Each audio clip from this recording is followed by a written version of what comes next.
having a good time on that march. Oscar-winning filmmaker Dustin Lance Black has joined us. Morning to you, Dustin. Good morning to you. It was the biggest ever march of the kind that we've seen in the city yesterday. You were there, weren't you? I was. It's been called, isn't it, a sort of celebration of diversity and tolerance. Was it that? If you believe Jeremy Corbyn, I mentioned this a moment ago, then there's a huge amount of intolerance and abuse going on in London. Well, sure. I do think, I've been going to these pride parades now for 2 decades across the world. This was my first in London, and I will compliment it. It was more diverse than most. And that's important. That's critical. It's if the LGBTQ community is only interested in itself and its own needs and its own rights, it will lose those rights. Yeah. It's a minority. When you definition. say it was more diverse than any you've seen before, in what way? Meaning just looking out on the crowd. So I was on the main stage around 6 o'clock. And I took a moment and just looked out over the crowd. And there's some prides you go to, and it's mostly white gay men. And you can sort of see sort of the makeup of the gay community and who's being lifted up and who's being alienated within it. I looked out on that crowd, and it was gay and straight. There were some of the folks that I met. It was racially diverse.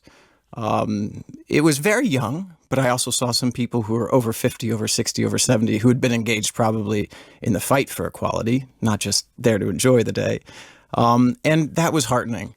Because I do think that that's the only way forward for any minority movement is to start to understand its need for diversity inside and to understand that it must reach out and make connections with and start to work with our brothers and sisters and other social justice movements. And when I said that on the stage, it did get a big rousing cheer. And I think that's important because I think it's what we've been missing in the LGBT movement. Yes, pride's important. Visibility is important, but working with our brothers and sisters who are being treated unequally for other reasons is the critical key to moving forward. You're American. But I am. Your partner's Tom Daly, as I said. He's British. My husband now. Your husband. Look at that. So you can give us a bit of an inside and an outside perspective. So when we talk about, we're sort of used to thinking of Britain as being a fairly tolerant, liberal place. Is that true? Is it as true as it was? Or is that simply not the case? What do you think? No, this is a beacon of hope. I think there's always improvement to be made, and there's more work to be done. I get this question all the time when I travel around speaking. LGBT folks say, well, when are we done?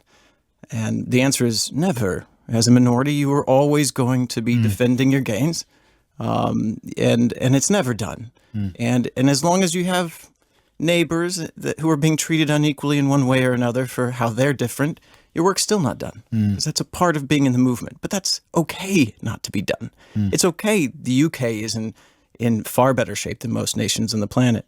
But we're not done here. And we're not done here also because we have a responsibility. I live here now. We have a responsibility to be a beacon of hope, to share that hope, to use the strength and the power that we have here, the lessons we've learned of how we've gotten this far, to send a message to places like Iran and Uganda, Chechnya, where they literally have concentration camps right now for gay people.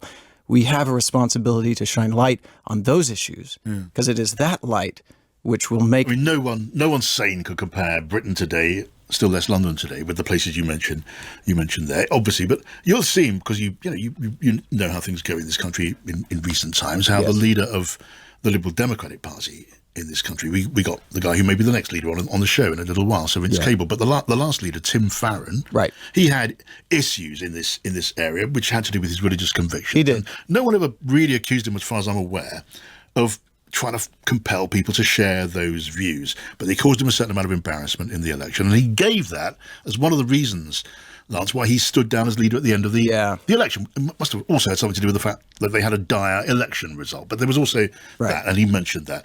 Was that reasonable, or was that an illiberal reason forced to stand back? Two things. One, I would love to have a conversation with him about where those views are rooted.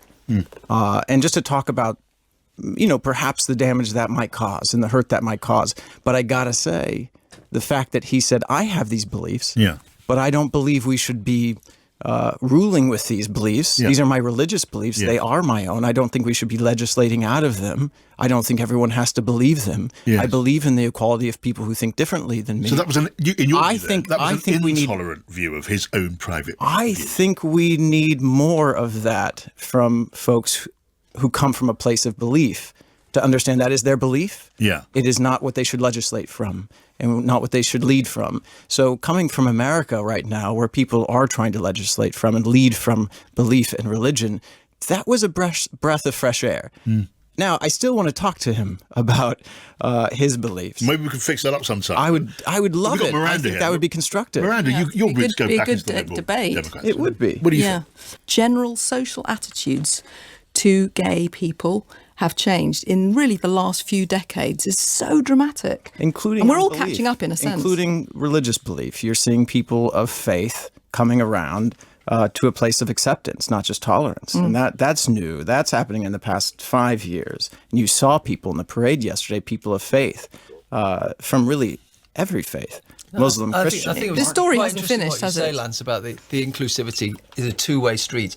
It's not just the majority of people accepting minority groups. It's minority groups welcoming in the majority groups. And I think that's a great Here. Yes. mantra, really. But what worries me at the moment, and this was reflected in the Tim Farron issue, Tim Farron spoke out about that. But the problem now with social media is that people are frightened to voice their views because there is such intolerance out there on the internet. You say something and you're shot down in flames immediately. I say the most anodyne political statements, and immediately people criticize and attack you and call you all sorts of things purely because you have a very moderate view on something. And so people who have these views, outdated views about sexual proclivities, will not voice them, and it festers away.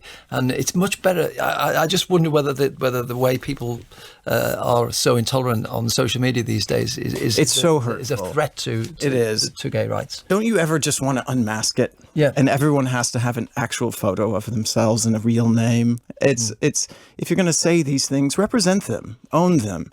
And Get sued for them. well, Yes. I don't know about that. But you know, we have to have a dialogue. You know, I came from the Mormon church. That was very conservative. And I've been able to, in my own family and then with the church itself, create progress. Now, that wasn't from me yelling at them about politics and policy and the Constitution. That's about leaving the channels of communication open, telling personal story, your own story, coming to them with curiosity, which is what the internet does not do. If somebody has an opinion you don't agree with, ask questions about it. Don't just attack. You know, I think Twitter in particular cuts off an avenue of true communication. There's just not enough letters. Okay, good to talk to you, Dustin. Thanks for coming in.